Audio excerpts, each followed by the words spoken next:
महाकाय सूर्यकोटि समप्रभ निर्विघ्नं कुरु मे देव सर्वकार्येषु सर्वदा शान्ताकारं भुजगशयनं पद्मनाभं सुरेशं विश्वाधारं गगनसदृशं मेघवर्णं शुभांगं लक्ष्मीकान्तं कमलनयनं योगविद्यारम्यं वन्दे विष्णु भवभयहरं सर्वलोकैकनाथं मुखं करोति वाचालं पङ्गुं यत्कृपातमं वन्दे परमानन्दे माधवं लोकाभिरामं रणरङ्गधीरं राजीवनेत्रं रघुवंशनाथं कारुण्यरूपं करुणाकरन्तं श्रीरामचन्द्रं शरणं प्रपद्ये नीलाम्बुजश्यामलकोमलाङ्गं सीतासमारोपितवामभागं पावनमासायकचारुचापं नमामि रामं रघुवंशनाथं माधवपीठे तटे भीमरक्षं वरं कुण्डलिकाय दातो मुनिन्द्रं समागततिष्ठं तमानन्दकन्दं परब्रह्मलिङ्गं भजे पाण्डुरङ्गं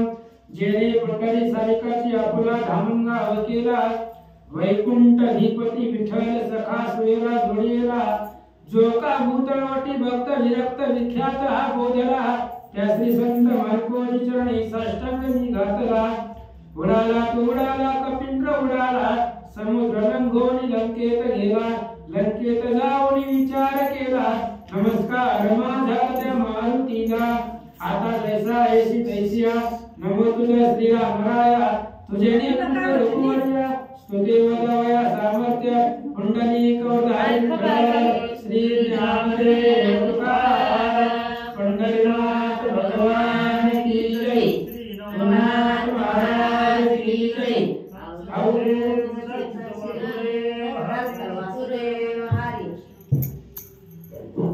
श्री गणेशाय नमः रुक्मिणी वरा कमलाकांता श्यामवदना वासुदेव सुता कंसारी तू जगन्नाथा वासुदेव देवा जगदीशा कथेचं अनुसंधान ग्रंथ करते नरहरी वंशामध्ये धोंडी मारुसुत सांगतात भगवान परमात्मा आहे भगवंतानं अनेक चरित्र केलेलं आहे कंसाचा प्रधान आहे मुष्टिक चालून त्यांना मारलेला आहे कंसाला मारलेला आहे वसुदेवाचे सुपुत्र आहेत आणि अशा प्रमाणे जगताला तरुण येणारे तुम्ही भगवंत आहात महाराज बोलतात शेषशाही हरगरगरता भावप्रिया सुदर्शन दर्शिता द्रौपदी लज्जा रक्षण करता पाठीराखा मिरवशी आणि तुम्ही त्या ठिकाणी असणारे हलधर भ्राता नांदर मुसळ धारण करणारे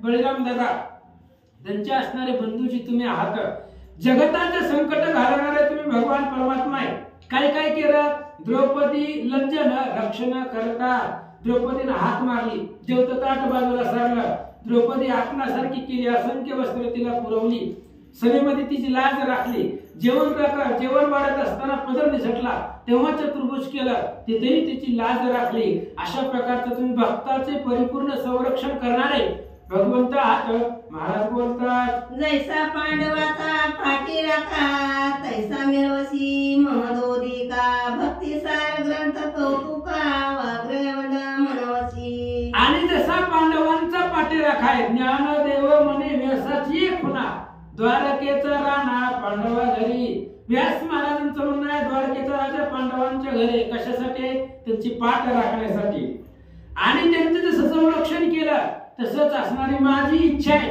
ही भक्तिसार ग्रंथ जगताच्या पुढे आणण्याची किंवा भक्तिसार ग्रंथ लिहिण्याची आणि माझ्या बुद्धीच्या ठिकाणी प्रवेश करावा आणि हा असणारा अर्थ संकल्प पूर्ण करावा असं महाराज बोलतात मागले अध्यायी विरह स्थितीत लागली गात गाढवेते भरतरी प्रती पिंगले करिता मशान स्थिती पूर्णतप आचरला पाठीमागच्या अध्यायामध्ये आपण ऐकलंय भरतरी त्याला ती आपल्या काही क्षणिक चुकामुळे किंवा त्याला बघायचं होतं खरंच मी मेलो तर माझ्या पाठीमागं माझी बायको काय करते ही बघण्यासाठी त्यानं हे असणारं रचलेलं एक त्याला वाटत नव्हतं असं घडत पण असं म्हणलं आता जी प्रार्थनेमध्ये ती होणारी गोष्ट होतच असते आणि पिंगलीने स्वतःला धावून घेतलं अग्नीमध्ये आणि अग्नीमध्ये पिंगला जळून भस्म झाल्यानंतर ना भरतरी गावाकडे आल्यावर त्याला सत्य परिस्थिती लक्षात आली आणि एक तप म्हणजे 12 वर्ष त्या पिंगलेच्या नावानं किंवा तिच्या असणाऱ्या आठवणीमध्ये 12 वर्ष त्या स्मशानभूमीमध्ये भरतरी रडत होता. इथपर्यंतची कथा आपण काल ऐकले. तया क्लेशांचे उद्देशी मित्रावरोनी दत्तापाशी श्रोत करोनी स्वस्थानाने येऊनिया पोचले. आणि ती दुःख सूर्यदेवाला झालं आणि सूर्यदेव महाराज दत्त महाराजांच्या भेटीला आले. सूर्यदेवाने सांगितलं दत्त महाराजांना म्हणले पोराकडे जरा लक्ष ठेवा म्हणले. लय संसारामध्ये गुरफडलं, ह्याच्यातून बाहेरच निघा नाही आणि मुलाला याच्यामधून बाहेर काढा, त्याला तुमचा अनुग्रह द्या आणि याला नाथ पंथाला आणा, सनात करा. आता सध्या तो अनाथ आहे, राजा जरी असला तरी अनाथ आहे. जोपर्यंत सद्गुरूचा हात डोक्यावरती पडत नाही तोपर्यंत जीव सनात होत नाही. आणि तुम्ही त्याला त्या स्मशानभूमीतून बाहेर काढा आणि चिरंजीव करून नाथ संप्रदायामध्ये घेऊन या, असं मित्रावरून म्हणजे सूर्यदेव दत्त महाराजांना बोलतात. इतुकी कथा सिंहावलोकानी चित्ती धरावी श्रोतेजनी या परी पुढे ग्रंथ मांडणी सिद्धवदानी असावे. आणि इथपर्यंतची कथा पाठीमागच्या अध्यायामध्ये आपण ऐकली. भरतरी पिंगलीसाठी रडत बसलेला आहे आणि सूर्य महाराज दत्तात्रयांकडे गेलेले आहेत आणि आपल्या मुलाची व्यथा सांगितलेली आहे. इथपर्यंतची कथा पाठीमागच्या अध्यायापर्यंत झालेली आहे. आता पुढे काय कथा होते, दत्तात्रय महाराज सूर्यदेवांना काय सांगतात, हे सुंदर अशा प्रकारचं चरित्र आहे नवनाथांचं. आता लक्षपूर्वक कथा ऐका. आसो गर्भादिती मचिंद्रनाथ ठेवून गोरक्षे करावया तीर्थ महालागी ब्रह्मत गिरिनार प्रती पातला. असं म्हणले. आता इकडं 23वा अध्याय 8. ज्या वेळेस गोरक्षनाथ आणि मचिंद्रनाथ फिरत होते आणि महाराज जोडी लई लपवत होते, त्या जोडीमध्ये एक सोन्याची वीट होती आणि ती सोन्याची वीट जोडीमध्ये लपवत असल्यामुळे गोरक्षनाथाने ती गर्भांद्री पर्वत सोन्याचा करून दाखवला मचिंद्रनाथांना. आणि मचिंद्रनाथ त्याच गर्भांद्री पर्वतावरती तिथे राहिले, साधू संतांना भोजन देत राहिले, जप जपे करत राहिले. आणि गोरक्ष महाराज तीर्थाटन करण्यासाठी, जगतावरती तीर्थ पाहण्यासाठी, गोरक्षनाथ पृथ्वी भ्रमणासाठी निघालेले आहेत. ते भेटोनी दत्तात्रेयासी भावे निमले प्रेम राशी श्री दत्ते धरोनी हृदयाशी आनंदाने उचंबळला. आणि मग गोरक्ष महाराज गिरिनाथ पर्वतावरती मचिंद्रनाथांना ठेवलं आणि पृथ्वीची तीर्थ करण्यासाठी निघाले. गिरिनाथ पर्वतावरती आल्याबरोबर तिथे दत्तात्रय महाराज भेटले आणि दत्तात्रय महाराजांना प्रेमाने नमस्कार गोरक्षनाथांनी केला. त्यांच्या चरणावरती डोकं ठेवलं. दत्तात्रय महाराजांनी गोरक्षनाथांना उठवलं आणि आपल्या हृदयाला लावलं. श्री पद्मे मुखमंडळ गोरक्षाचे कृवाळणी वदन निकट बैसला हस्त धरोनी आलाई बलाई घेत असे. आणि मग गोरक्षनाथ गेल्यानंतर ना दत्तात्रयांनी पाहिलं, आपल्या हृदयाला लावलं, प्रेमाने त्यांच्या कपाळाचं चुंबन घेतलं आणि त्यांची नजर काढली. दत्तात्रय महाराजांनी लेकरूच आहे, ते लेकरासारखंच आहे गोरक्षनाथ, आई आपल्या लेकराची नजर काढते. त्या पद्धतीने दत्तात्रय महाराजांनी त्यांच्यावर तुकडा वगैरे फिरवून नजर काढले. मोहित वाणी पुसत असे त्याचे मने कोटेरे मचिंद्रनाथा तू सोडून निरपेक्षा त्याचे महालागी भ्रमतोशी. आणि मोहित होऊन दत्तात्रय महाराजांचे प्रथम शिष्य मचिंद्रनाथ आहे. आणि दत्तात्रय महाराज विचारू लागले गोरक्षनाथांना, एकटं नसतं फिरायचं म्हणले, जोडीदार सोबत घेऊन फिरत जावा. अरे तुमचे असणारे मचिंद्रनाथांना कुठे ठेवलंय, त्यांना त्या ठिकाणी सोडून तुम्ही एकटंच कसं काय पृथ्वी प्रदक्षिणा करायला लागला, हिंडायला लागला, असं दत्तात्रय महाराजांनी विचारलं. गोरक्षनाथ काय म्हणतात, येरू सांगे पुन्हा नमन ग्रवादी पर्वती मचिंद्रनंदन राहिलासे सुखे करून जप द्यावाचे योजनिया. आणि त्यावेळेस दत्तात्रय महाराजांनी विचारल्यावर गोरक्षनाथांनी सांगितलं, महाराज गर्भांद्री पर्वताच्या ठिकाणी महाराज राहिले. त्यांनीच सांगितलेलं आहे गोरक्षनाथांना, तुम्ही जावा, मी इथं बसतो. तिथं साधू संतांना भोजन देत आणि जप जाप्य भजन कीर्तन नामस्मरण करत त्या ठिकाणी बसलेले आहे. आणि ते गर्भांद्री पर्वतावर राहिले आणि मी तीर्थ करण्यासाठी निघालेलो आहे. असंच सहज तुमची भेट झाली असं गोरक्षनाथ बोलतात. मूर्तपणे स्वासुखाशी लाविले असे तीर्थस्नानाशी मग ती नाना तीर्थे उद्देशी करीत आलो पर्येस आणि सुख प्राप्त होण्यासाठी तिथं त्यांना सुख भेटतं ते त्या ठिकाणी राहिलेले आहे आणि मी स्वतः असणारा पृथ्वीची तीर्थ पाहण्यासाठी कारण तीर्थ पाहिल्यानंतर ना आपलं असणारं जे काय चुकून कळत नकळत घडलेलं पाप संपतात आणि दर्शन करणं तीर्थाचं प्रदक्षिणा करणं त्यांचे असणारा तिथं स्नान करणं हे पुण्याचं काम आहे म्हणून जगतावरती तीर्थ करत असताना करायला मी निघालेलो आहे आणि करत असताना इथं आलो असं गोरक्षनाथ बोलतात सावधोनी व्रतांत या उपरी बोले त्रिसूत्र वसा कार्य लागेल माते त्या कार्याचे संपादी आणि अशा प्रकारे गोरक्षनाथांनी सांगितल्याबरोबर दत्तात्रय महाराजांनी सांगितलं महाराज बरं झालं आला तुमच्याकडे काम आहे मी असंच कुणाला तरी शोधत होतो आता तुम्ही चला मी तर मच्छिंद्रनाथांची वाट पाहत होतो पण जाऊ दे म्हणले तुम्ही त्यांचे शिष्य आहात म्हणले तुमच्याकडे काम आहे आणि ते जर काम तुम्हाला सांगितलं तर तुम्ही ते कराल असं मला वाटतंय असं दत्तात्रय महाराज बोलतात तरी म्हणती कार्य कवन भरतरी मम अनुग्रही नंदन तो स्वाकांते करिता मशान द्वादश सत्वर सेवितसे आणि गोरक्षनाथांनी विचारलं महाराज कोणतं काम आहे त्यावेळेस दत्तात्रय महाराज सांगतायत मी अनुग्रह दिलेला आहे 12 वर्ष होऊन गेले 24 वर्ष झाले मी त्यांना अनुग्रह दिलेला आहे अनुग्रह दिल्यानंतर त्यांनी सांगितलं होतं म्हणजे भेट झाल्यानंतर सांगितलं होतं मला 12 वर्ष संसार करू द्या भरतरीने मग आता ते असणारे स्वतःच्या बायकोसाठी 12 वर्ष झालं त्या स्मशानभूमीवरती रडत बसलेला आहे तर तुम्ही त्यांना त्या स्मशानभूमीतून उठवा आणि माझ्याकडे घेऊन या एवढंच काम तुम्ही करा असं दत्तात्रय महाराज गोरक्षनाथांना सांगतात अन्नोदकाचा त्याग करोनी शेवणी आहे तृणपर्ण कांता कांता चिंतन करोनी 12 वर्षे बैसला आणि त्याला एवढं त्या स्त्रीचं पिंगलीचं ध्यान लागलेलं आहे अन्नाचा त्याग केलेला आहे पाण्याचा त्याग केलेला नाही अन्न नाही पाणी नाही त्याचं शरीर सगळं कृश झालेलं आहे आणि 12 वर्ष बिगर अन्न पाण्याचं त्या ठिकाणी ते पिंगलेच्या आठवणीमध्ये तिच्या स्मरणामध्ये पिंगलेचं ध्यान त्याला लागलेलं आहे असं दत्तात्रय महाराज सांगतात तरी तुवा जाऊनी तिथे सावध करी युक्ती प्रयुक्ती सकळ दावी आशा स्रोत आपुले पंथी मिरवावे आणि दत्तात्रय महाराजांनी सांगितलं महाराज तुम्ही जावा तिथं अवंती नगरीच्या स्मशानभूमीमध्ये जावा आणि भरतरीनाथांना असं दाखवा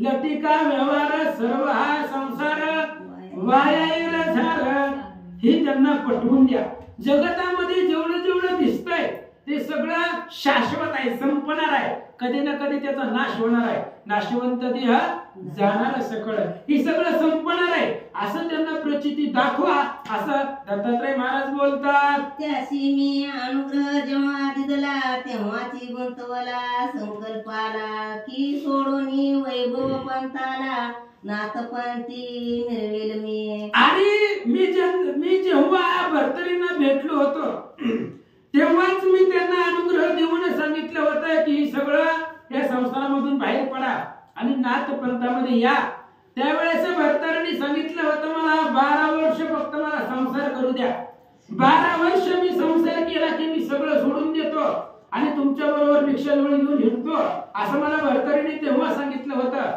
पण त्या पिंगलीच्या आठवणीमध्ये तो 12 वर्ष झालं त्या स्मशानभूमीमध्ये बसलेला आहे असं दत्तात्रय महाराज सांगतात तरी तया बोलशी जाण दिवस लोटून गेले पूर्ण मग जन्मापासून सकळ कथन भरतरीच्या सांगितले आणि दत्तात्रयाने सांगितलं गोरक्ष महाराज हे गोष्टीला अनेक दिवस झालेले आणि मग भरतरीच्या जन्मापासून त्या असणारा कसा जन्म झाला त्या भरतरी भिक्षेच्या पात्रापासून कौलिक ऋषी ती सगळी कथा भरतरीच्या जन्माची कथा दत्तात्रय महाराजांनी गोरक्षनाथांना समूळ सांगितले समुसय गोष्ट आहे कोणी कथन मान तुकावी गोरक्षी नंदन म्हणे महाराज तव कृपेने कार्य सत्य करीन हे आणि सगळी कथा ऐकली, सगळी गोष्ट गोरक्षनाथांना ऐकून घेतली आणि गोरक्षनाथांनी सांगितलं, दत्तात्रय महाराज तुम्ही काम सांगितलंय,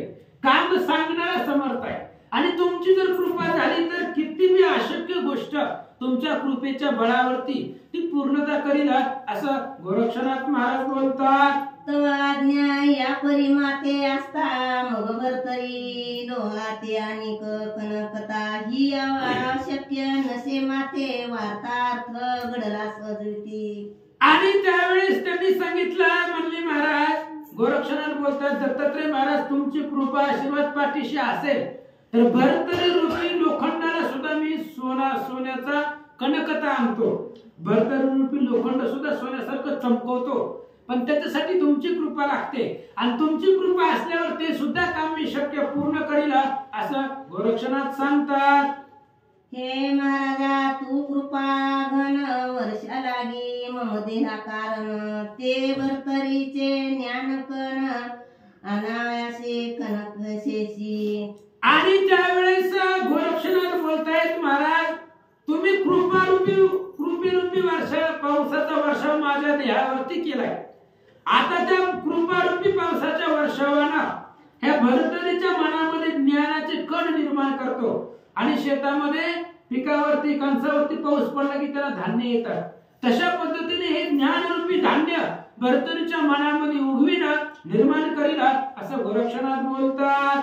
तव कृपा जवळ असता मग भरतरी क्षुक्षेधेची काम वार्ता ही अशक्य नसे माते करिता तृप्त सिद्धेचे.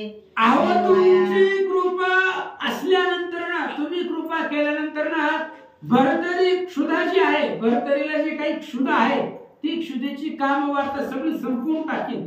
अहो काम निरूपी जर गाय मिळाली तर ती आणण्यासाठी हिंडल का?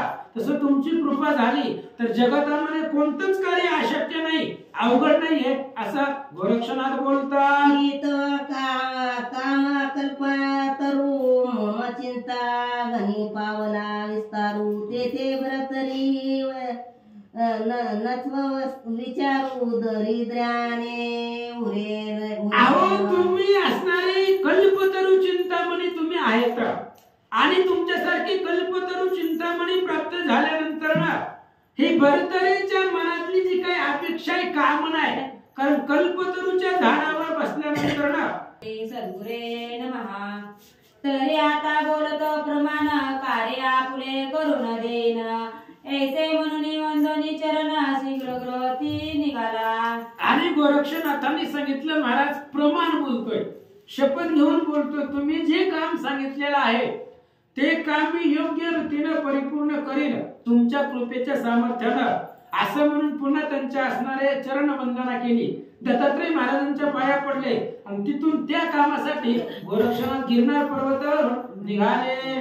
व्यान वस्त्र जपोनी ओटी बाई चर्चिली भस्मची मोठी मग व्यान मंत्रे महिपाटी गमन करू निघाला.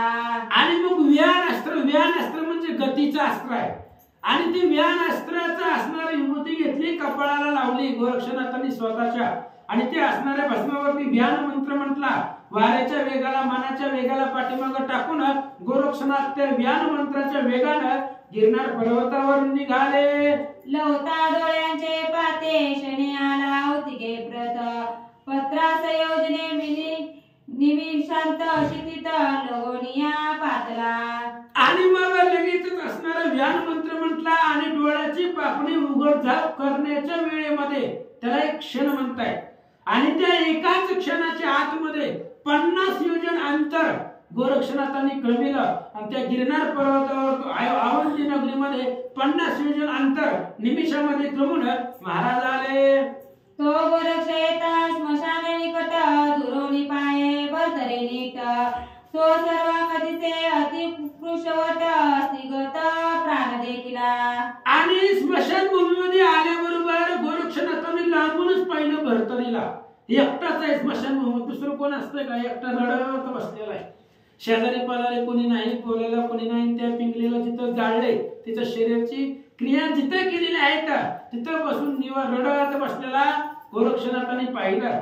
सगळं शरीर वाळून गेलेलं आहे, कृश झालेला आहे, मुख मलिन झालेला आहे, अशी अवस्था भरतरीची गोरक्षनाथांनी पाहिले. मुखी तुकीच सहज ध्वनी म्हणे राम, बरवी केली करणी आम्हा व्यर्थाची तुटी करणी, पिंगला नेली जवळीके. आणि मग गोरक्षनाथ ऐकू लागलेले आहे आणि भरतरी बोलू लागलेला, हे असणारे भगवंता, अरे आमच्या दोघांचा संसार सुखाने चाललेला होता, ते तुला बघवलं नाही. आमच्या दोघांची ताटातुटी कळली आणि पिंगला माझी पत्नी सखी, माझ्यापासून तू तिला दूर नेला, असं गोरक्षनाथ ऐकत होते.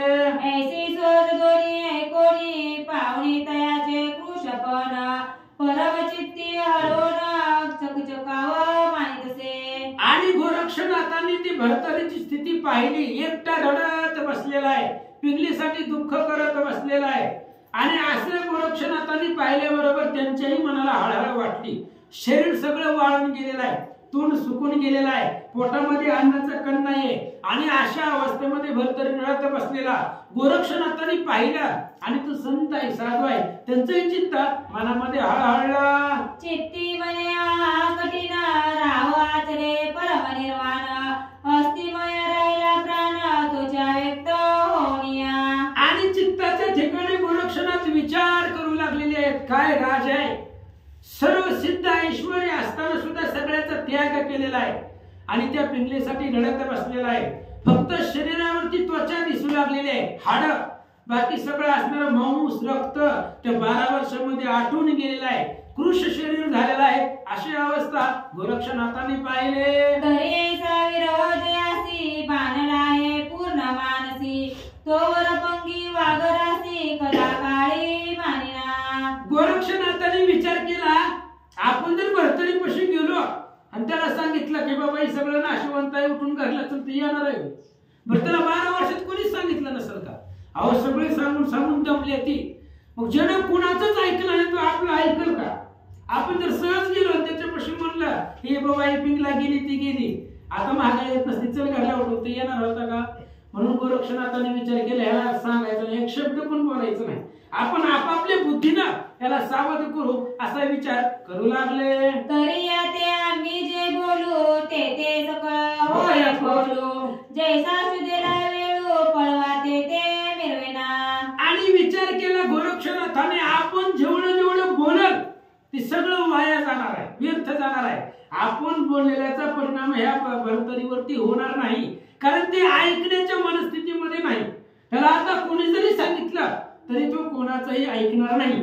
त्याच्यामुळे आपण जे जे बोलाल ते सगळं व्यर्थ जाणार आहे. एखाद्याला भूक लागलेली असावी आणि त्याला जिथं पळवल तिथं जाते ती जेवणाच्या आशेनं, तसं आता ह्याला पिंगलीची आशा लागलेली आहे आणि त्याच्यामुळे ही कुणाचंच ऐकणार नाही, म्हणून आपण बोलायचंच नाही असं गोरक्षनाथ बोलतात. जैसा काकरासी परिस बेटे व्यर्थ होय यत्न पाठ, तेवी बोधित्रा बोध चाट व्यर्थपणी मिरवेला. गोरक्षनाथाने विचार केला, आपण ह्याला एखादा आदेश जरी सांगितलं इथं बसून तरीही ऐकणार नाही, कारण जेवढं ज्ञान सांगल सगळं व्यर्थ जाणार आहे.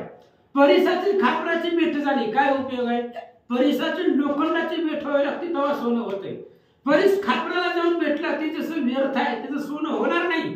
तसं गोरक्षनाथ विचार करतायत, आपण जर बोललो तर भरतरी आपलं ऐकणारच नाही असा विचार करू लागले. किंग धरो अपार विपिनी त्यात मेला गुरु स्थापिला वनी, तया सुगंध लिप्त दुर्गंधवनी कदा काळी तुटेना.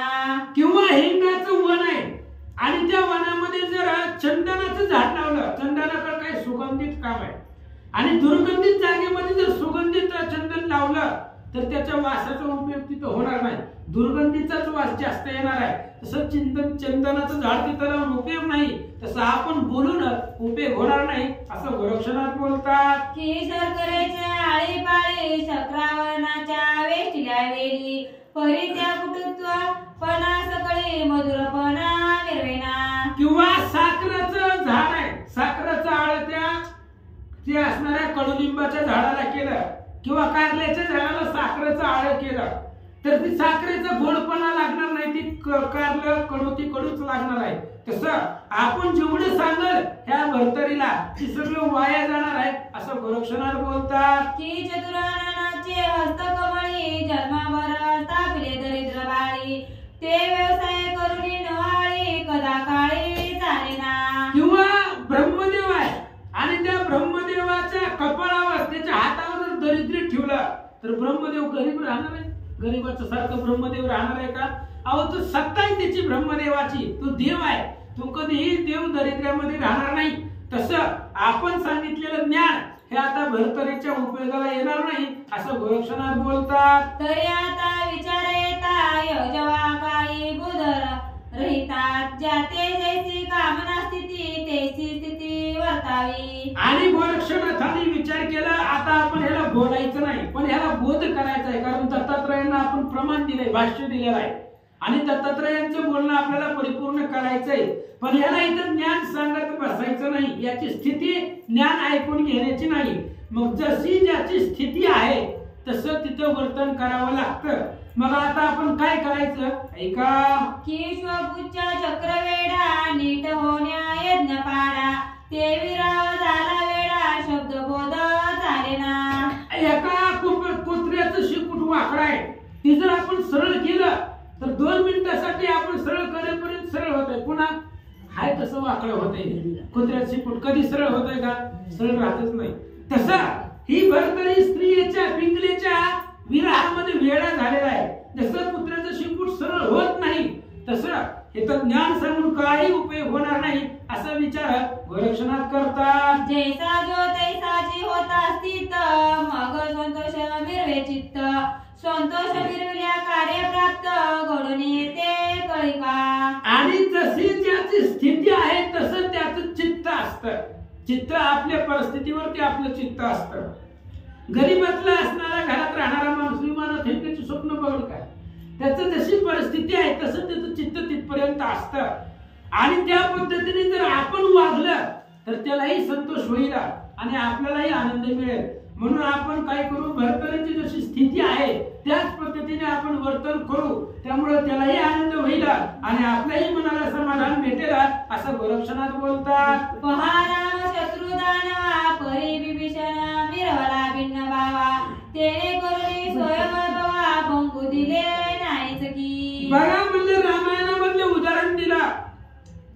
सगळ्या राक्षसांचा शत्रू रामचंद्र आहे. रामाने सगळे राक्षस मारले पण त्या राक्षसांमधून आलिप्त विभीषणजी होते आणि विभीषण रामाला शरण आले.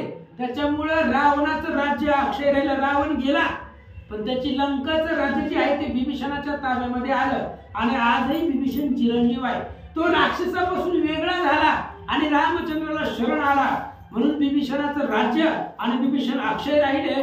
त्या पद्धतीने की बळीरायांचे जिने त्यासी मिरवला तो वामन, शत्रू फरशरधर होऊनी ताता समान वैवटला. किंवा बळीराजा आहे आणि त्या बळीराजाला वामन भेटला आणि त्या बळीचं हित वामनाने केलं. किंवा पुढे सांगितलं असणार परशुराम जे आहेत आणि परशुरामानं मातृशत्रू आईच्या सांगण्यावरनं, आईचा शत्रू कोण आहे? सहस्त्रार्जुन होता.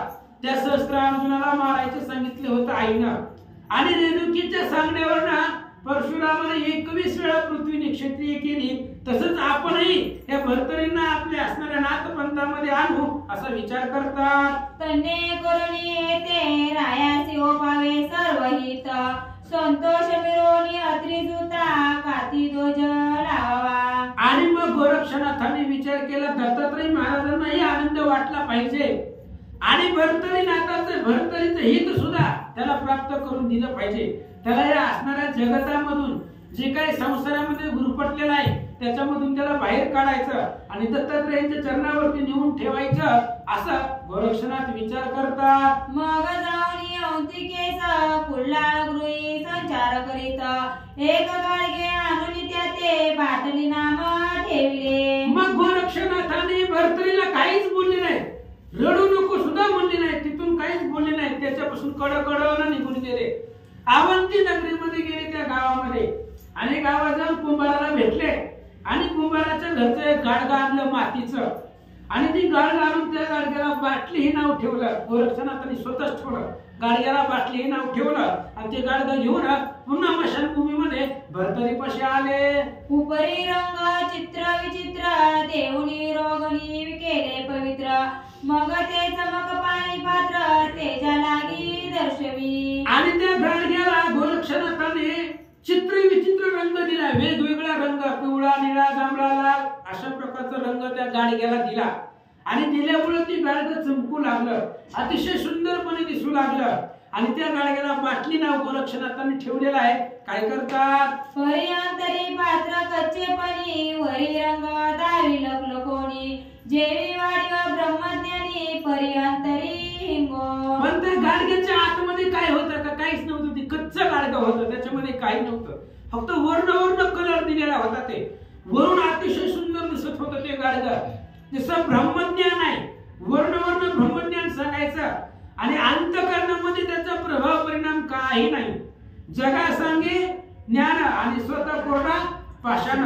त्या पद्धतीने ब्रह्मज्ञानाच्या गोष्टी करायच्या गप्पा करायच्या आणि त्याचं आचरण शून्य मात्रही नाही. किंचितही त्याचं आचरण नाही. त्या पद्धतीने गाडगं ते कच्चं होतं. त्या गाडग्यामध्ये काही नव्हतं. पण वर्ण रंग देऊन त्याला सजवलेलं होतं. बोलता ज्ञानी विशेष की प्रत्यक्ष मिळाला स्वरूपास ऐसे वाचले तरी ओपस तरी अंतरी हिंगो. अहो एखादा बोलण्यामध्ये एवढा पटाई नसतो. पुढच्या श्रोत्याला वाटतंय ही जेवढं ज्या अर्थी एवढं बोलतंय त्या अर्थी ह्याला चारी मुक्त्यान मोक्षण सगळं मिळालंय. स्वस्वरूपाला हा मिसळलेला आहे असं श्रोत्याला पुढच्याला वाटावं. पण आतमध्ये सगळं कच्चं असतंय. काही ब्रह्मज्ञानाच्या गोष्टी त्याला माहिती नसतात. फक्त बोलण्यावरनं तो पटाईत असतो. त्या पद्धतीने सांगतात. नवते मडके कच्चेपणी वरी सुधाळा जिथे रंग प्रकरणी असो गोरक्षनाथ ते घेऊन स्मशान वाटिके पोहोचला. कशा पद्धतीने ती मडकं कच्चं होता. कुंभाराकडून आणलेलं ती मडकं होतं. त्याच्यामध्ये काही नव्हतं आणि वरून त्याला रंग दिलेला होता वेगवेगळ्या कलरचा. त्याच्यामुळे ते अतिशय सुंदर दिसू लागलेलं होतं. रंगाने त्याला सजवलेलं होतं. असं म्हणजे गोरक्षनाथांनी ते गाडगं मडकं घेतलं आणि तिथून स्मशान भूमीमध्ये आले. भरतरी जवळ येता दृष्टी सन्मुख तत्वता खेचेचे निमित्त करुणीनाथ भूमी लागी पडतसे. आणि स्मशान भूमीमध्ये आले. आल्याबरोबर भरतरीला चिटकून बसले. त्याच्या समोर बसले. भरतरी रडत होता. त्याच्या समोर जाऊन गोरक्षनाथ बसले आणि ते असणारा गाडगं पुढे ठेवला आणि गाडगं पुढे ठेवून जसं भरतरी रडतोय तसं गोरक्षनाथ रडून दाखवतात. महाराज काय म्हणतात? अगदनी देत टाकून सोंगरावी मूर्छापणे त्या संतीत बाटली कळून बाटली लागी न्याय. आणि मग गोरक्षनाथ भरतरीपेक्षा जास्त रडू लागले. जमिनीवरती गडबडा रडू लागले. डोळ्यामधून पाणी वाहू लागलं. हात जमिनीवरती आपटून टाकू लागले आणि तिचे काय गाडगं आणलेलं होतं. त्याला बाटली नाव ठेवलं आणि ती बाटली रडायला सारखं कवळत होते आणि बाटली कवळून गोरक्षनाथ मोठमोठ्याने रडू लागले. असो बाटली गेली फुटून मग सोंग मुचे सावरून बहुते पाय विलोपन बाटली झाली शतचूर्ण. आणि गोरक्षनाथाने ती बाटली रडायला कवळलेली होती आणि थोडीशी ढिल्ली केली. ती गाडगं होतं. ते गाडगं जमिनीवर पडलं की फुटलं. त्याचे 17 तुकडे झाले त्या गाडग्याचे आणि ते गाडगं फुटल्याबरोबर गोरक्षनाथाने मोठमोठ्याने रडायला सुरुवात केली. माझी बाटली बाटली बाटली म्हणून गोरक्षनाथ रडू लागले. तवती देखील शतचूर्ण मग उठता झाला म्हणून म्हणे माझी माय बहीण बाटले गेली फुटलीस तू. आणि ज्यावेळेस गोरक्षनाथाने बघितलं ती बाटली फुटून गेली. बाटली म्हणजे ती गाडगं फुटून गेलं. हातातून निसटलं ती फुटलं. फुटल्याबरोबर गोरक्षनाथ उठले तिथून आणि उठून एवढं रडू लागले. आक्रोश करू लागले. माझी असणारी बाटली लहानपणापासून मी सांभाळलेली आणि आज अचानक कशी फुटली. मला कशी सोडून गेली असं गोरक्षनाथ रडू लागले. सकळ मिळवून तिचे खापर शोक करीत ते वारंवार वृद्ध शब्दे कैवर लोका माझी दाखवी. आणि त्या बाटलीचे त्या गाडग्याचे जे काही तुकडे झालेले होते ते सगळे तुकडे गोरक्षनाथाने गोळा केले जमिनीवरती पडलेले आणि सगळे गोळा करून आपल्या हृदयाला ते तुकडे बाटली आलिंगून एवढे मोठमोठ्याने रडू लागले. लोकांमध्ये जगामध्ये रडून गोरक्षनाथ दाखवू लागले. म्हणे हा माझी बाटली देवे केसे फुटून गेली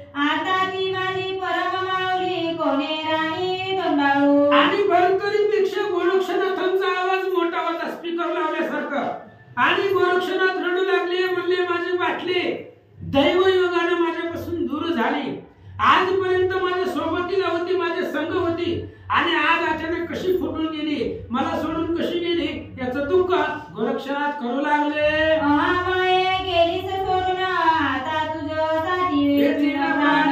महाविधात्या केसे गडून आणले तू वाया ठाई. आणि त्या बाटलीच्या तुकड्याला, गाडग्याच्या तुकड्याला, हृदयाला कळून गोरक्षनाथ म्हणू लागले माझी असणारी बाटली कशी फुटून गेली. ह्या असणाऱ्या ब्रह्मदेवाने काय आमच्यामध्ये दुरावा पाहिला गेला आणि माझी बाटली माझ्या काळजापासून, माझ्या हृदयापासून दूर केली. आज माझी बाटली कशी फुटून गेली. आमच्या सुखाचा असणारा बाटली जर माझा चाललेला संसार देवाला बघवला नाही असं गोरक्षनाथ बोलू लागले. माझे माय बहिणी कैसी गेली सोडून दाही दिशा मज लागोनी ओस करोनी गेलीस. आणि ती असणारी बाटली म्हणजे माझी आई बहीण होती आणि ही असणारी अचानक बाटली मला सोडून गेली. आता त्या बाटलीच्या विरहामध्ये मला 10 दिशा, 10 दिशा म्हणजे 4 दिशा आहेत, त्याच्या 4 उपदिशा, अध आणि ऊर्ध्व, खाली आणि वरी, अशा प्रकारच्या 10 दिशा बघून तिकडे मला ओस वाटू लागलेला आहे. ह्या बाटलीशिवाय सगळं मला जग शून्य वाटू लागलं असं गोरक्षनाथ रडू लागले. माये गे माये या ठाई तू वाचली असतीस आपले देई. मी पावलो असतो मृत्यू प्रवाही त्यात कल्याण मानितो. गोरक्षनाथानं ती बाटली हृदयाला कवळली आणि सांगितलं बाई तू मरण्यापेक्षा तू वाचली असती आणि तुझ्या जागेवर जर मी मेलो असतो तरी सुद्धा कल्याण माझ्या शरीराचं झालं असतं. मी मरू दे पण तू जर वाचली असती तर मेल्यावर सुद्धा मला तू जिवंत याचा आनंद वाटला असता, हे सुख भेटलं असतं असं गोरक्षनाथ रडू लागले. ऐसे शब्द राय ऐकून हास्य करी गदगदोन चित्ती मने पावल्या मरण मडक्या समग काय करिता. आणि असं गोरक्षनाथ त्या बाटलीला हृदयाला धरून एवढं दुःख करत होते, रडत होते. भरतरीने पाहिलं आणि 12 वर्षातला बाबा पहिल्यांदा हसला, स्मित हास्य केलं भरतरींनी. आणि भरतरी विचार करू लागले एक बाटली ह्याची फुटली आणि एका बाटलीसाठी, एका गाडग्यासाठी एवढं रडायला लागलाय असं भरतरीनाथांच्या मनामध्ये विचार आले. आणि गोरक्षनाथांना काय म्हणतात, ऐसी अंदेशा अनोनी चित्ती हास्य वारंवार करी नूरपती.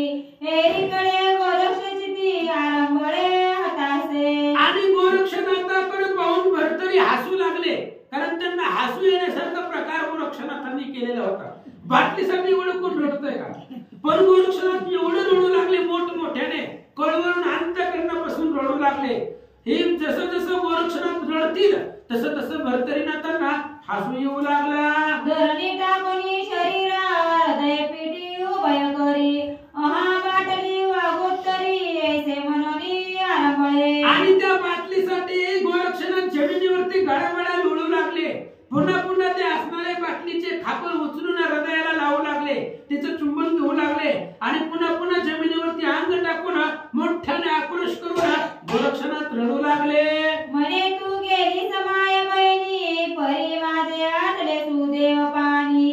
माझा वासर मनी असता चळा गेलासे. आणि त्या बाटलीसाठी गोरक्षनाथ म्हणू लागली तू माझ्यापासून दुरावली गेली, फुटून गेली, माझ्यापासून अंतरली. माझ्यापाशी राहणारा माझा सूर्य होता तू, आणि सूर्य अस्तमनाला जावा जसं सूर्य ढगाच्या आड गेल्यावर दिसत नाही तसं तू माझ्यापासून खूप लांब गेलेले, फुटून गेलेले. आता कोणीकडे तुला पाहावं असं गोरक्षनाथ बोलतात. बाटली माझे दोन कोणे दुजने नेले रावण. बाटले तुझे वंदन एकदा दावी मज लागी. आणि गोरक्षनाथ रडू लागले हे असणारी बाटली एकदा मला तुझं तोंड दाखव, एकदा पाहू दे तुझ्या. माझी असणारी बाटली माझ्यापासून कोणत्या दुर्जनानं कोणी माझ्यापासून हिरावून नेली आणि त्या बाटलीचं एकदा मुखदर्शन मला व्हावं असं गोरक्षनाथ बोलतात.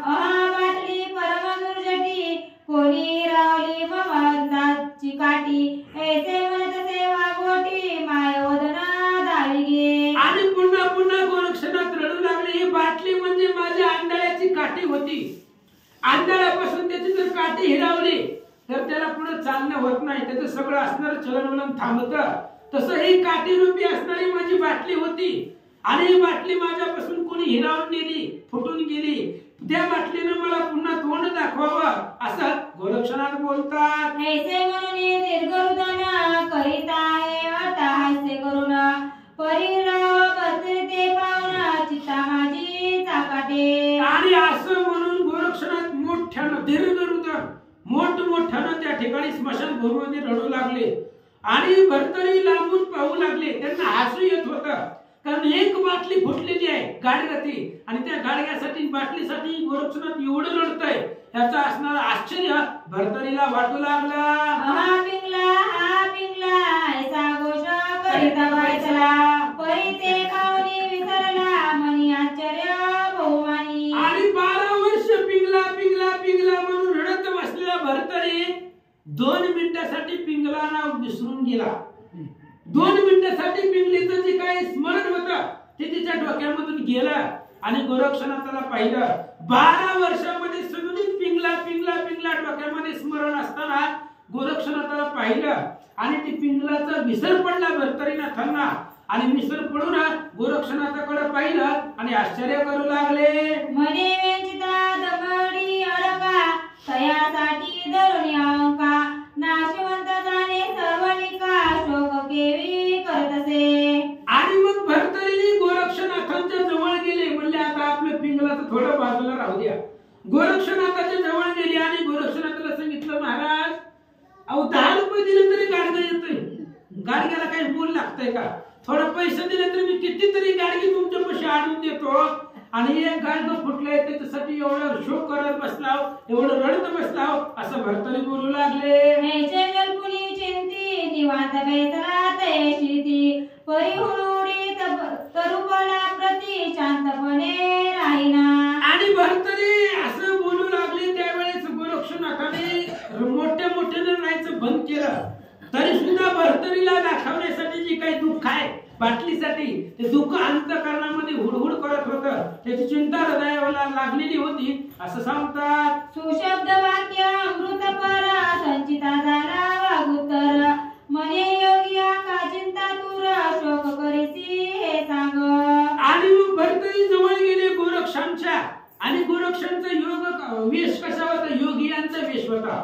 म्हणजे असणारी जोडी होती, त्याच्यावरती असणारे त्या ठिकाणी हातामध्ये दंत होतं, भिक्षापात्र होतं. तसं योग्यांचा वेश असावा तसा असणारा गोरक्षनाथांचा वेश होता.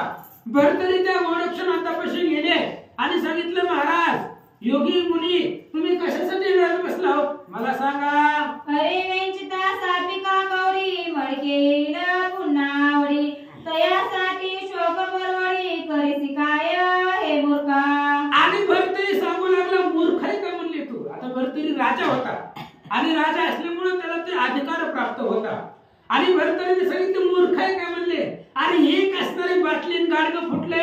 अरे आता तुझ्या पुढे तू जर म्हटला तर तुला गाडग्याचा ढेग आणून दाखवतो. अरे वेंचिता सापिका गौडी मडकेल पुन्हा आवडी तयासाठी शोक परवडी करीसी काय हे मूर्खा. आणि त्यावेळेस भरतरी म्हणू लागलेले आहेत गोरक्षनाथांना, म्हणले बाबा मूर्खा, एका बाटलीसाठी रडू लागलेला आहे गाडग्यासाठी. अरे जर थोडे पैसे खर्च केले, असंख्य गाडगे येऊ शकतात त्या पैशामध्ये. जुनं नाणं खोटं जे काय पैसे थोडे जरी खर्च केले तरी असंख्य गाडगे येतात. आणि एका गाडग्यासाठी मडक्यासाठी का रडायला लागला असं भरतरी विचारतात. ऐसे उत्तर कृमाचे फळ अतिओ पिता लोरपाळ यावरी गोरक्ष बाळ बोलता झाला तयाचे. आणि अशा प्रकारे गोरक्षनाथांना भरतरी बोलले. भरतरीचं बोलणं गोरक्षनाथांनी ऐकून घेतलं आणि गोरक्षनाथांनी सांगितलं, बाबा मी जाऊ दे, मी बाटलीसाठी रडतोय, पण तू कशासाठी रडायला लागला? तू एवढा जे काही दुःख करायला लागला, रडायला लागला, तू कशासाठी, कोणत्या गोष्टीसाठी रडतोय असं गोरक्षनाथ भरतरीला विचारतात. म्हणे महाराजा नूरपाळा तू शोक करीसी कवन मेळा तरी दुःखाब्दी शोक जाळा प्रचिती पाये आपुली. आणि त्यावेळेस विचारू लागले गोरक्षनाथ भरतरीला,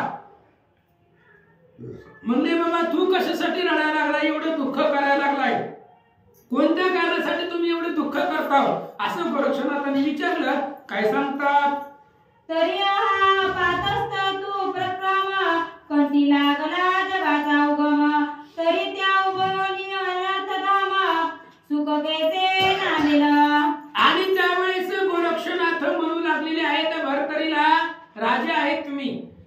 भारताला ज्ञान देण्याचं किंवा राज्य चालवण्याचं काम तुमचं आहे आणि तुम्ही असं 12 वर्ष झालंय विनाकारण रडत बसलाव. कशासाठी रडताव?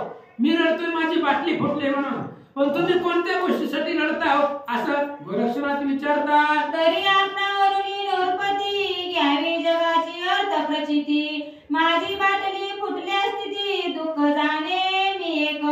आणि गोरक्षनाथांनी सांगितलं महाराज तुम्ही ज्याच्यासाठी रडताव आपल्यावरनं दुसऱ्याची प्रचिती घ्यावी. तुम्हाला जी दुःख झालेलं आहे तीच मला पण दुःख झालेलं आहे. माझी बाटली माझ्यापासून फुटली आणि ती बाटलीचा आणि माझा एवढा जिव्हाळा होता. तुम्ही जसं रडत बसला तुमच्या मनामध्ये जे दुःख आहे तेच माझ्याही मनामध्ये दुःख आहे असं गोरक्षनाथ बोलतात. रावण कुणी वागुत्तरा पुन्हा म्हणतसे की जे नरा, मम दुःखाचा दृष्टांत खरा प्रचिती दुरुपती धरिला त्वा. आणि अशा प्रकारे विचारल्यानंतर ना राजाने गोरक्षनाथांचं बोलणं ऐकलं आणि पुन्हा भरतरी सांगू लागले महाराज माझं जे दुःख आहे ते तुमच्या बाटलीच्या बरोबरीची समता करू शकत नाही. तुमची बाटली कुठून आणली म्हणले, पण माझ्या हृदयाला जी दुःख झालेलं आहे माझ्या मनाला जी दुःख सलत आहे ते दुःखाचं कारण सांगतो ऐका. परी माझी पिंगला राणी मान पावरी जेवी सौदामिनी, हरपली जैसी सौदामिनी परतोनी कैसी प्राप्त होय.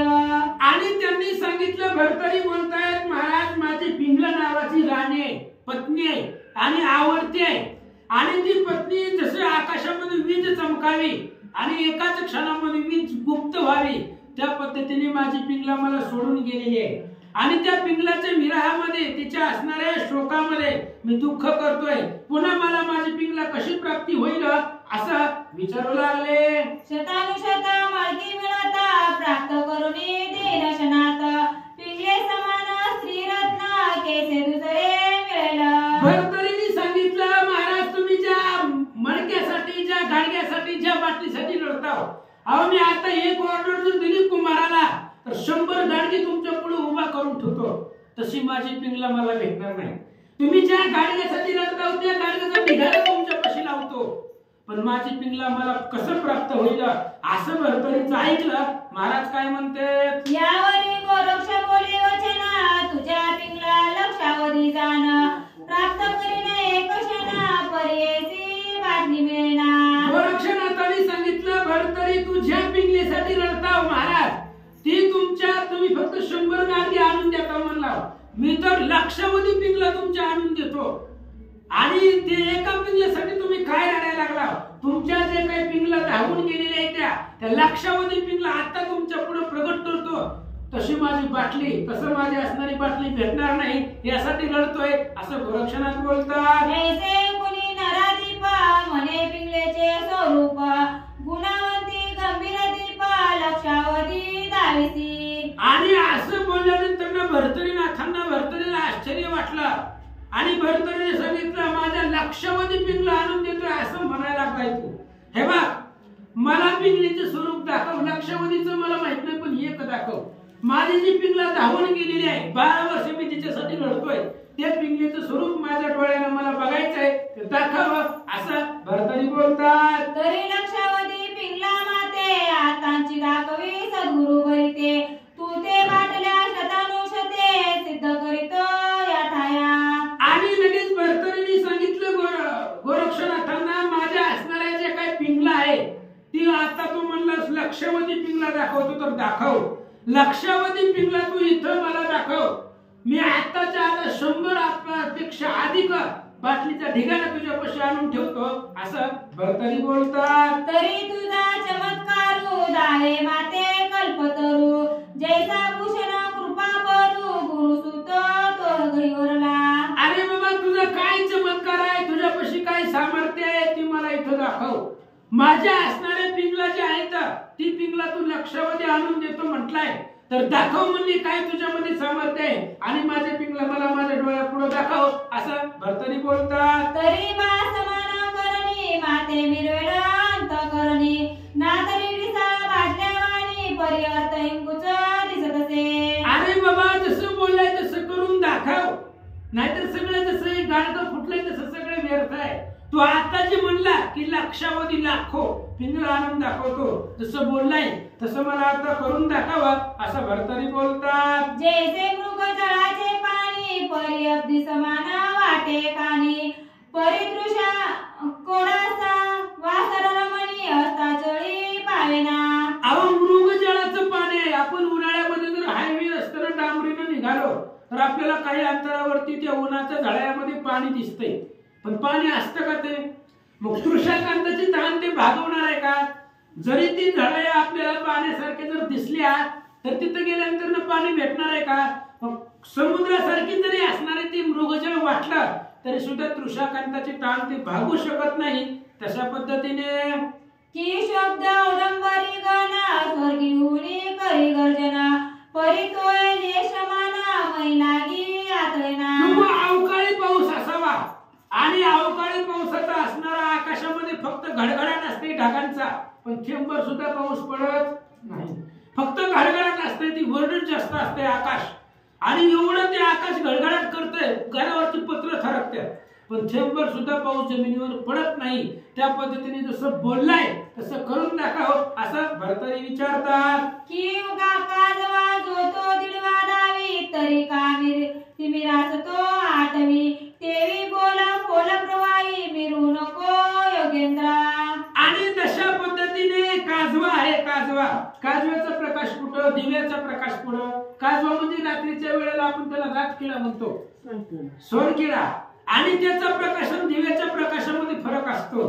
त्या पद्धतीने फक्त महाराज बोलू नका, तुम्ही जसं बोलला की लक्षावधी पिंगला आणून दाखवतो तसं बोलल्याप्रमाणे करून दाखवा असं भरतरी महाराज बोलतात. ऐसे कथा तयाचे वचना म्हणे राया नरेंद्र उत्तमा पिंगला उदय लक्षावधीना केल्या मजा देतील काय. असं त्या भरतरींचं बोलणं ऐकलं. गोरक्षनाथांनी सांगितलं, महाराज मी जर तुमच्या लाखोवधी पिंगला आणून दिल्या तर मला काय देणार त्या बदल्यामध्ये? मी जर तुमच्या पिंगला इथे तुमच्या पुढे प्रगट करून दाखवणार, कारण मी बोललोय, पण तुमच्या जर पिंगला मी तुमच्या पुढे प्रगट करून दाखवल्या तर त्या बदल्यामध्ये मला काय देणार सांगा?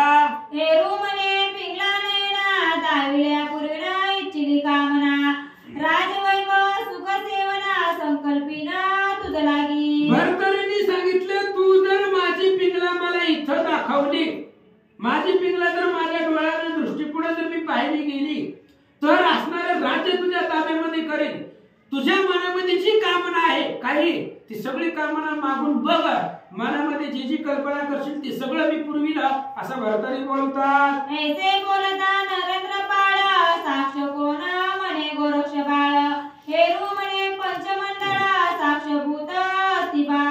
आणि त्यावेळेस लगेच राजा बोलला, तुला पाहिजे ती देतो. गोरक्षनाथाने सांगितलं, याला पुरावा काय आहे? भरतरी म्हणले, पुढे मोबाईल ठेवले त्यात सगळे रेकॉर्डिंग होते. पुराव्याची काय गरज आहे? पंचमहाभूत आहे, पृथ्वी आप तेज वायू आकाश, हे पंचमहाभूत साक्षीदार आहे.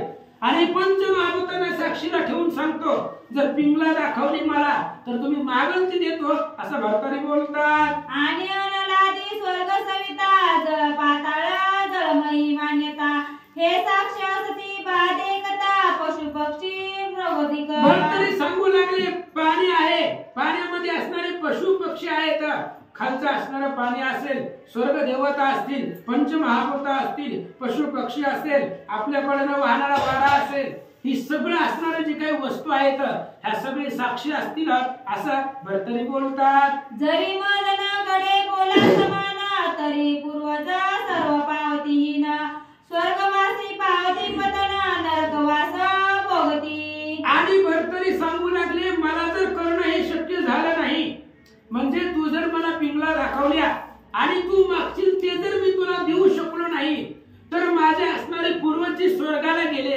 त्यांचं अधपतन होईल आणि ती स्वर्गातून नरकाला येतील. अशा प्रकारचं सगळं माझं जे काही पूर्वज आहे, पूर्वज नरकामध्ये पचतील असं भरतरी बोलतात. आणि शतजन्म रोरवकार मही भोगिन वारंवार जरी मी न ओपी राज्य संभार तुझ लागी महाराजा.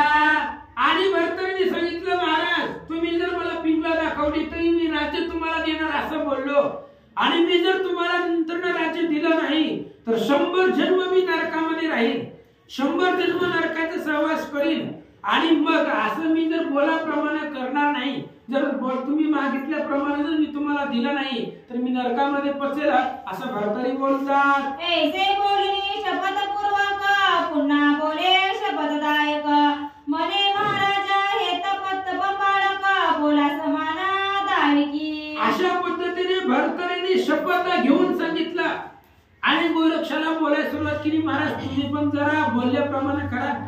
तुम्ही मी बोललो की तुझ्या पिंगला दाखवा, जसं तुम्ही बोलला तसं पिंगला माझ्या पुढे प्रगट करून दाखवा असं गोरक्षनाथांना भरतरी बोलतात. जरी या बोला समान राहानी तू न दाखवीची माते नयनी तरी नरक पावतील सहस्र जन्मी वितवाचे वृत्तत्वे. भरतरीने सांगितलं महाराज मी माझ्याविषयी बोललो शपथ घेऊन सांगितलं, पण तुम्ही सुद्धा बोललात की मला पिंगला दाखवतो आणि तुम्ही जर महाराज मला पिंगला दाखवले नाही तर तुम्ही सुद्धा 100 जन्म 1000 जन्म नरकामध्ये पससाल, नरकामध्ये तुम्ही जाचाल असं भरतरी गोरक्षनाथांना बोलतात. ऐसी राजेंद्र बोले वाणी सत्यार्थ म्हणतसे मग कामनी अस्त्र पिंगला नामी प्रगोत्तावाते उच्चारे. भरतरीने असं बोलल्याबरोबर गोरक्षनाथ म्हणले जाऊ दे म्हणले मी नरकात आमच्याच हातामध्ये म्हणले जाऊ दे नरकात तर नरकात जसं तुमची इच्छा असेल तसे म्हणले, पण ऐका जसं मी बोललेलं आहे तसं करून दाखवतो.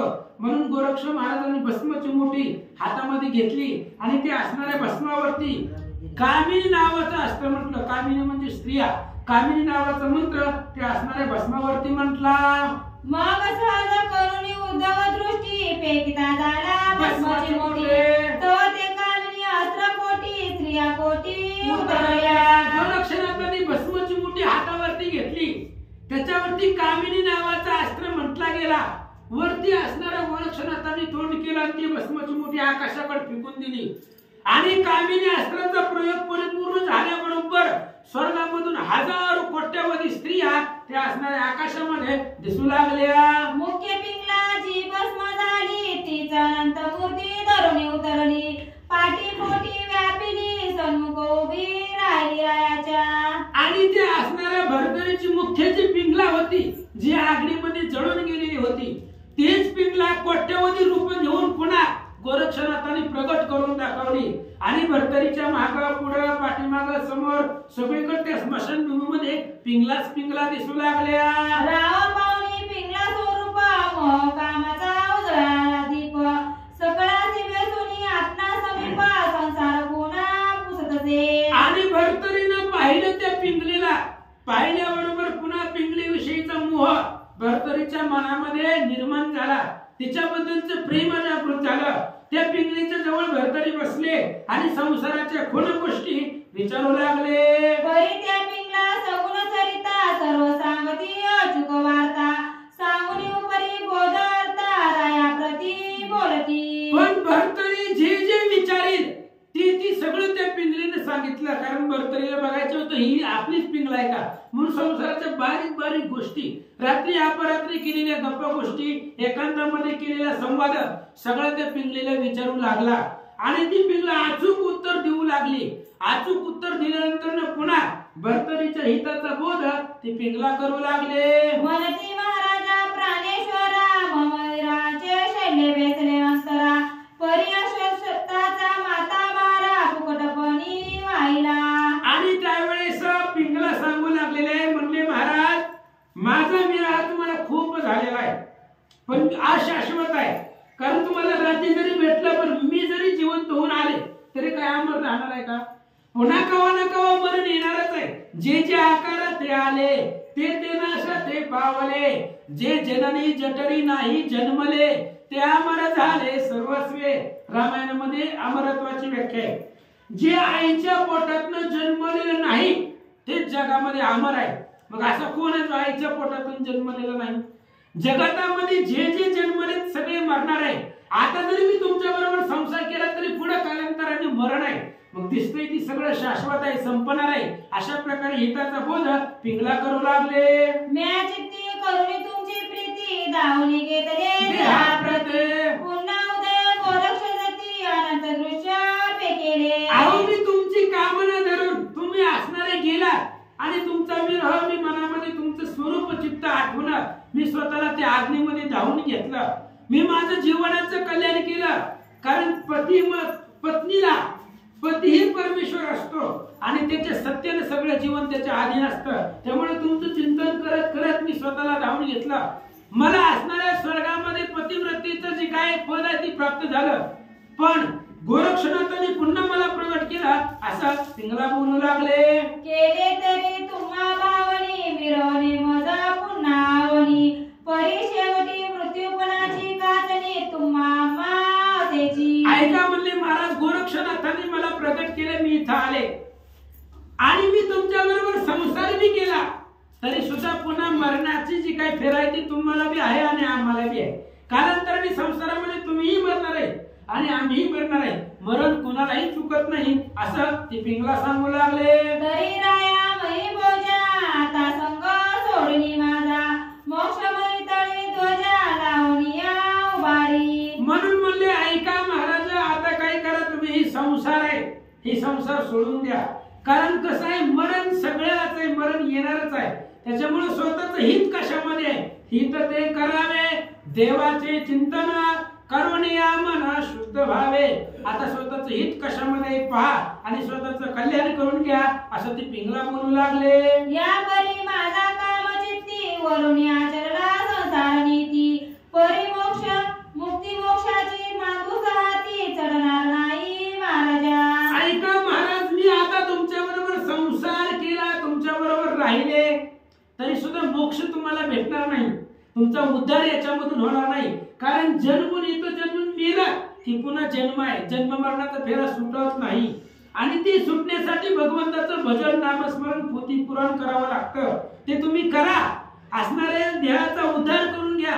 मोक्ष माझ्या बरोबर संसार करून तुम्हाला मोक्षाची पायरी चढता येणार नाही असं ते पिंगला सांगू लागले. मी पिंगला तुमची कांता चारा चरले पतिव्रता तेने डोरोनी श्रीवरे माता दिले हिता मजलागी. अहो महाराज, मी पिंगला तुमची बायको आहे आणि मी पतिव्रता पण जी आहे ती पतिव्रता पण सत्यव्रत आहे आणि ती पतिव्रतेचं व्रत मी धारण केलं.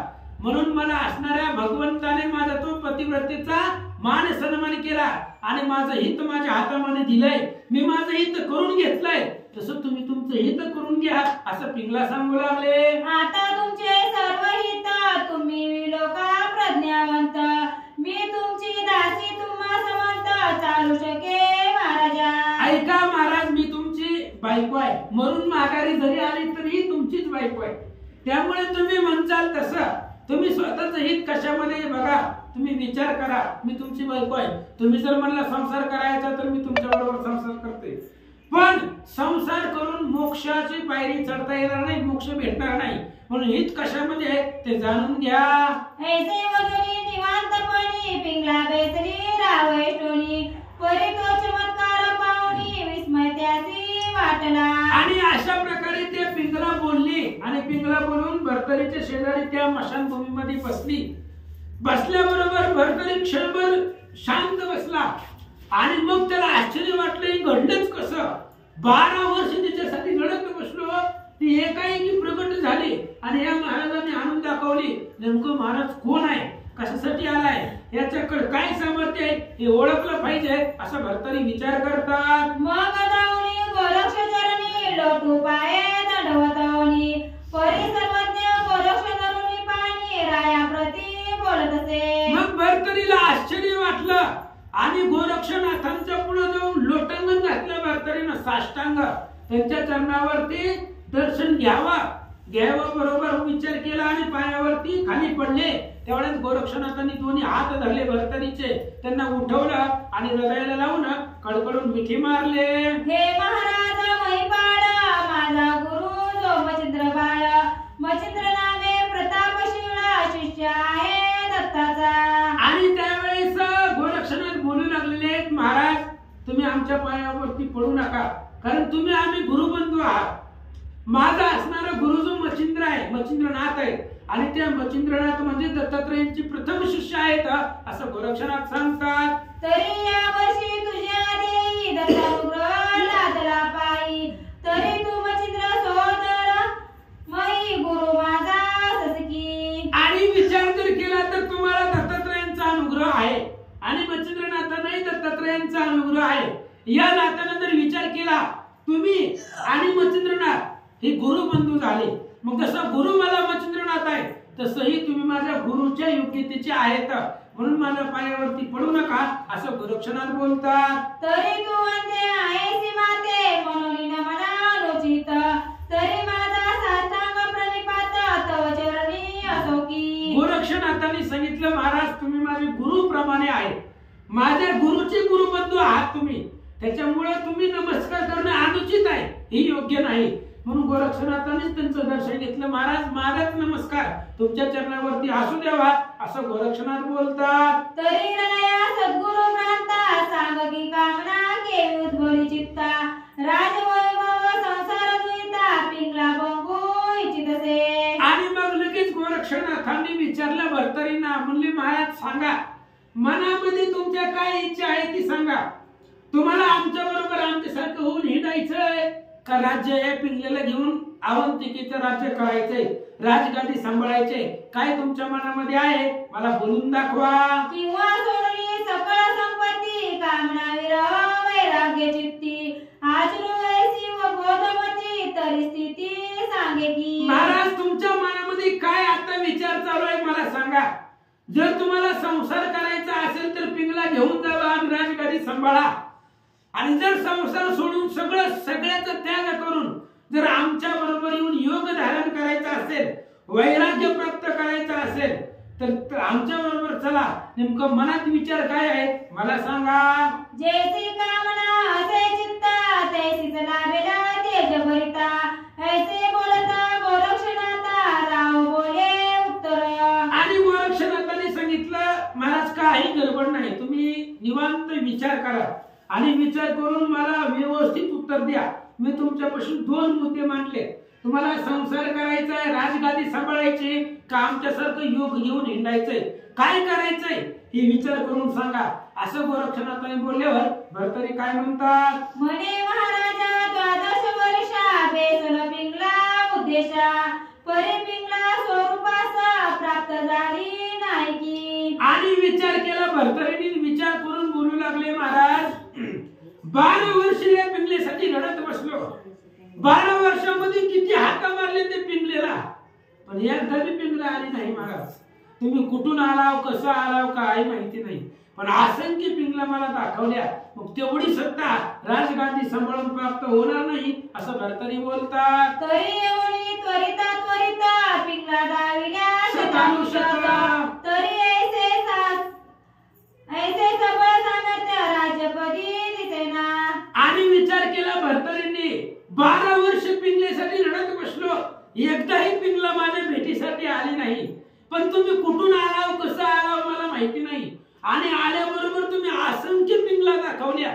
माझी एक पिंगला गेली होती, तिच्या कोट्यवधी रूप तुम्ही दाखवली. एवढं सामर्थ्य राजगादी सांभाळून किंवा राजवैभवामध्ये राहून एवढं सामर्थ्य भेटत नाही असं सांगतात. मी पूर्वीचा भ्रांती वेष्टिलो, श्री गुरुचे हातापासून निष्ठलो परी कष्टलो संसार तापा माझारी. आणि मी पूर्वी त्या ठिकाणी असणार खूप कष्ट झालेलं होतं. भर्तरी सांगतायत मी याच्या आधी दत्तात्रय महाराजांना भेटलो होतो. या पाण्याच्या निमित्तानं अरण्यामध्ये खूप ताण लागली होती, आणि दत्तात्रय महाराजांनी ती माईक सरोवर करून मला तिथे भेट दिली होती. तेव्हाच संकल्प करून घेतलेला होता, पण या संसारामध्ये मी गुरु पडून गेलो अशा पद्धतीने भर्तरी बोलतायत. आता नेमकं भर्तरी योगाचं आचरण धारण करतायत का संसारामध्ये गुरु पडतात, त्याचं उत्तर आपण उद्या पाहू. पुंडलिक वरदान श्री ज्ञानदेव तुकाराम पंढरीनाथ